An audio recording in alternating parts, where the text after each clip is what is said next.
आपका एक बार फिर से स्वागत है मंडी.com में और अब वक्त हो गया हमारी खास पेशकश खेती के सिकंदर का।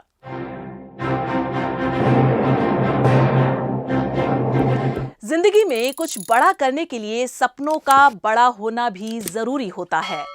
आज हम महाराष्ट्र के नागपुर जिले के किसानों की बात करने जा रहे हैं जो अपने इरादों पर डटे हैं। आज हम मंडी.com की इस रिपोर्ट में इस पर विस्तार से चर्चा करेंगे।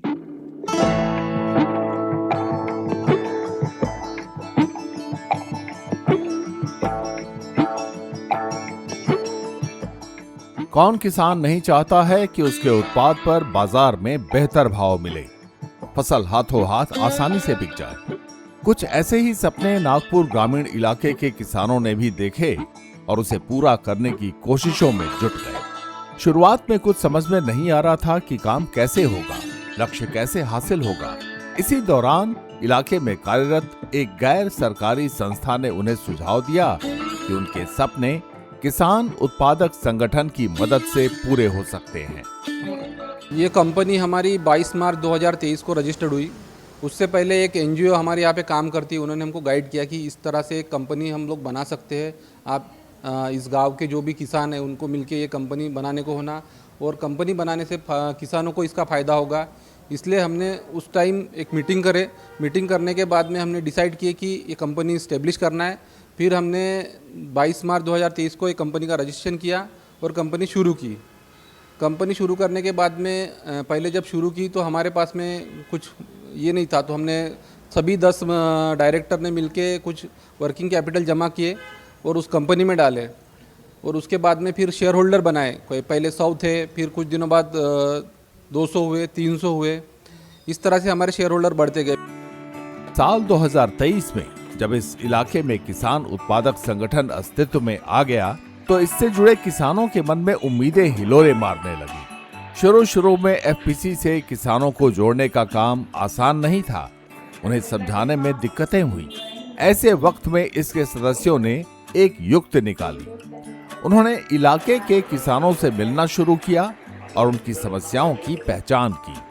इसके बाद उसका समाधान कर उनकी मदद करने लगे, जिससे किसानों को उन पर विश्वास होने लगा और वो इसके सदस्य बनने लगे। हम गांव में जा के कार्यशाला लेते हैं किसानों की। 10, 20, 25, 30 ऐसे किसान हमारे प्रोग्राम में रहते हैं। उनको हमारे ऑफिस में आना नहीं होता, इसलिए हम सबके गांव में जाके प्रोग्राम करते हैं।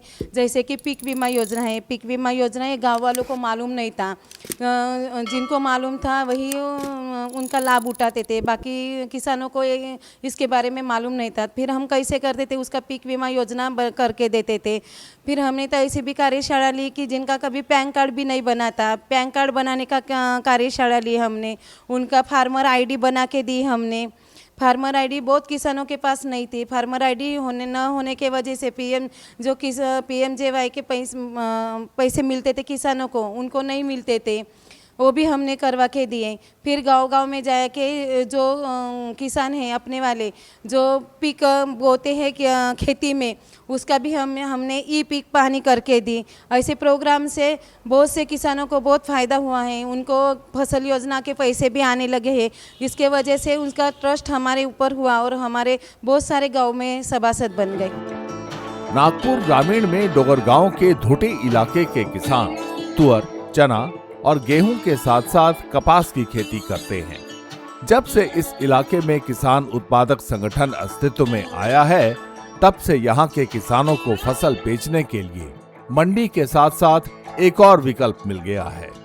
यहाँ किसान उत्पादक संगठन के सदस्य फसल की खरीदी के लिए किसानों के घर पहुँचते हैं। इसके साथ ही मौके पर ही फसल की गुणवत्ता की जांच कर भाव भी तय कर देते हैं। हमारे जैसे मुख्य तौर पर हमारे ज़्यादातर फार्मर तूर, चना और गेहूँ ज़्यादातर करते हैं।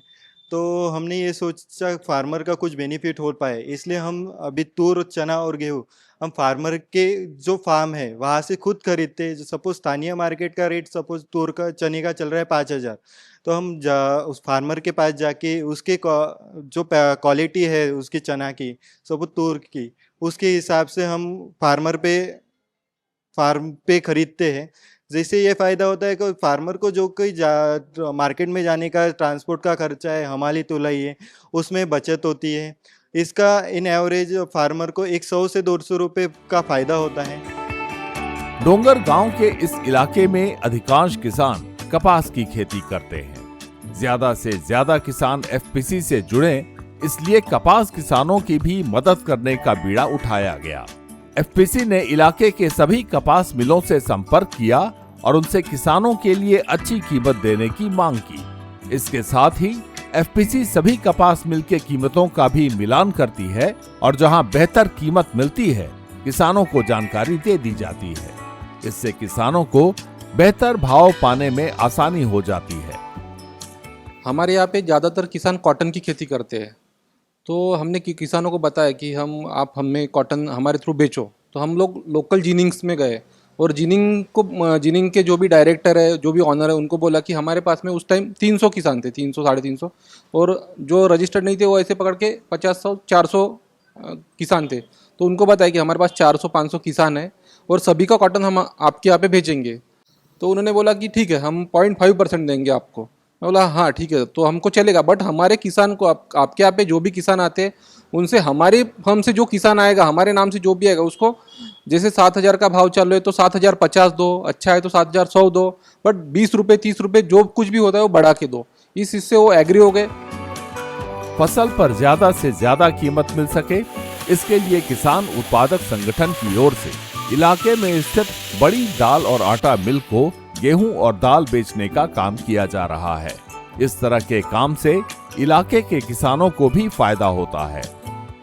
हमने जो चना तूर खरीदे वो हम स्थानीय जो दाल मिल्स है उनसे कुछ टाई अप करके है, तो उनको देख के कुछ पैसे एफपीओ को भी उसका फ़ायदा हो रहा है। गेहूं के लिए हम मेनली कुछ जो बड़े आटा मिल्स है उनसे भी टाई अप कर चुके हैं। जो कुछ गेहूं हम खरीदते हैं वो से उनको जाता है और उनसे हमको अच्छा खासा फ़ायदा हो रहा है। किसान उत्पादक संगठन के आने से इलाके के किसानों को भी फायदा हो रहा है। यहाँ के किसान बताते हैं कि पहले जब एफपीसी नहीं थी तो कई तरह की परेशानियां होती थी, लेकिन अब हालात बदलने लगे हैं। उनकी खेती बाड़ी का काम आसान होने लगा है। कृषि कुंभ प्रोड्यूसर कंपनी लिमिटेड ग्रामीण नागपुर ये आने से किसान को बहुत फ़ायदा मिला है। जैसे ये पीक पानी, पीक बीमा और किसान का माल लेना, जैसे गेहूँ, चना, तुअर, ये सब खेत में से ही लेके जाते हैं। इसका बहुत फ़ायदा मिला है और मंडी से ज़्यादा 200-300 रुपये ज़्यादा मिलते हैं। फसल पर बेहतर भाव पाने और जोखिम से बचने की कोशिश में यहाँ के किसान उत्पादक संगठन का ध्यान कमोडिटी एक्सचेंज की तरफ गया। उन्हें लगा कि इस प्लेटफॉर्म पर काम करने का उन्हें फायदा हो सकता है, इसलिए उन्होंने काम करने का प्रशिक्षण लिया। कमोडिटी एक्सचेंज के बारे में हमें नाबार्ड की तरफ से ट्रेनिंग हुआ था। उसके माध्यम से हमें ये पता चला जो किसान पहले स्थानीय मार्केट पे ज़्यादा डिपेंडेंट रहता था, अभी कमोडिटी मार्केट पे वो अलग अलग क्षेत्र में मैक्सिमम क्षेत्र ओवरऑल भारत भर के रेट पता कर पा रहा है और जो उसका ज़्यादातर किसानों को फायदा हो रहा है। कमोडिटी एक्सचेंज पर काम करने का प्रशिक्षण लेने के बाद काम शुरू किया गया। सबसे पहले हल्दी में कारोबार शुरू किया गया।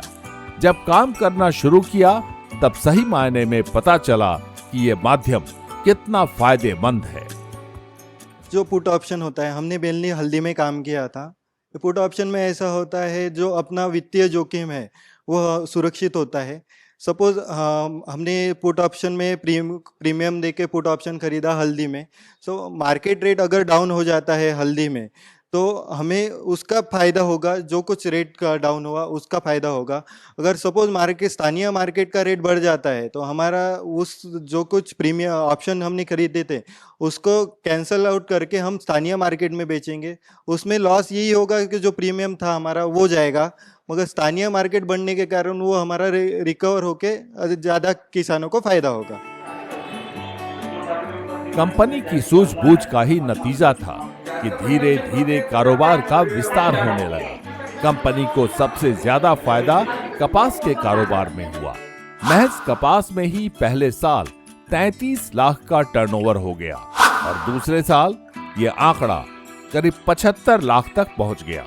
वहीं दूसरे फसलों के कारोबार में भी फायदा हो रहा है। पहले साल हमने कॉटन में 33 लाख का टर्नओवर किया, उसके बाद में नेक्स्ट ईयर में हमारा 70 या 75 लाख कॉटन में ही टर्नओवर था। तो फिर हमने जीनिंग भी बढ़ा दिया। अभी हम ऐसा करते हैं कि लोकल की जो भी जीनिंग है हमारे 10-20 किलोमीटर 25 किलोमीटर में सबके कांटेक्ट हमारे पास है, सबसे हम कांटेक्ट में है और हम जिस दिन जहाँ का रेट ज़्यादा रहेगा वहीं पे हमारे फार्मर को भेजते हैं। उनसे भी वही बात करते हैं कि हमारा फार्मर आएगा तो उसको बाकी फार्मर से 100-50 रुपये ज़्यादा दो, और वो एग्री भी करते हैं और 0.5% के प्रॉफिट पे भी एग्री है। इस तरह से फार्मर भी हमसे सेटिस्फाइड है और जीनिंग ऑनर भी हमारी तरफ से सेटिस्फाइड है और इससे वॉल्यूम भी अच्छा बनता है उनका, और वो भी इसीलिए हमारा अच्छा से उनके साथ में डीलिंग चालू है। मिट्टी की उर्वरा शक्ति को बनाए रखने और उसे बढ़ाने के लिए पिछले महीने जून में देश भर में खेती बचाओ अभियान चलाया गया। किसानों से केंद्र सरकार ने खेतों को बचाने का आह्वान किया ताकि उपजाऊ खेतों को बरकरार रख सके। इसके लिए केंद्रीय कृषि मंत्री शिवराज सिंह चौहान ने देश के कई इलाकों का दौरा किया और किसानों को उपजाऊ खेत को लंबे समय तक बचाए रखने का मंत्र दिया। प्रधानमंत्री नरेंद्र मोदी ने भी देश भर के किसानों से धरती को बचाने का आह्वान किया। इस समय भारत सरकार खेत बचाओ अभियान चला रही है। इसके तहत मिट्टी की सेहत बचाने, केमिकल खाद का इस्तेमाल कम करने और प्राकृतिक खेती अपनाने पर जोर दिया जा रहा है। आप भी ज्यादा से ज्यादा संख्या में खेत बचाओ अभियान से जुड़े, खुद का खेत बचाने का संकल्प करें, आसपास के किसानों को खेत बचाने के लिए प्रेरित करें और हम सब मिलके हमारी धरती मां की रक्षा करें। ये खेत बचाओ कार्यक्रम इसलिए कि हमारी माटी बर्बाद ना हो जाए, हमारे खेत बर्बाद ना हो जाए, हमारी धरती बर्बाद ना हो जाए। आज ये धरती मां पुकार पुकार के कह रही है, धरती कहे पुकार के कि इतना खाद मत डालो, इतना कीटनाशक मत डालो कि जो मुझे ही मार दे, मेरे अंदर जो अरबों जीव है उन सबको खत्म कर दे। कई जीव तो अब मिले ही नहीं रहे देखने में। केंचुआ महाराज, पहले जरा सी बरसात होती थी तो बहनें परेशान हो जाती थी, घर में घुसते थे गिंजाई जैसे। अब वो केंचुआ भी खत्म हो गया। एक गोकुल गैया आती थी पहले मखमल जैसी, उसकी वो रहती थी लाल रंग की, वो भी खत्म हो गई। और गिंजाई ने भी अब गिंजना बंद कर दिया। गिंजाई आजकल देखी बच्चों ने तो गिंजाई देखी नहीं। केंद्र सरकार किसानों को खाद डालने से रोक नहीं रही, बल्कि उनसे खाद के संतुलित प्रयोग करने का आह्वान कर रही है। खेत में कितनी मात्रा में किस खाद की जरूरत है, इसका पता लगाने के लिए मिट्टी का परीक्षण जरूरी है। ऐसा करके हम जहां मिट्टी की सेहत को सुरक्षित रख सकते हैं, बल्कि उसे और बढ़ा भी सकते हैं। इस तरह की खेती से जहां अनावश्यक खाद डालने से किसान बचेंगे, वहीं उनकी लागत में भी कमी आएगी। मैं हाथ जोड़ के कृषि मंत्री के रूप में आज आपसे ये प्रार्थना करने आया हूं, आप जरूर खाद डालिए, लेकिन संतुलित खाद डालिए। जितनी जरूरत है उतनी डालिए। माटी का परीक्षण करवाइए। मिट्टी को जिन तत्वों की जरूरत है वो खाद के रूप में दीजिए। सॉइल हेल्थ कार्ड का उपयोग कीजिए। केंद्र सरकार किसानों को ये समझाने की कोशिश कर रही है कि वो इस तरह की खेती करें ताकि वो अगली पीढ़ी के भी काम आ सके।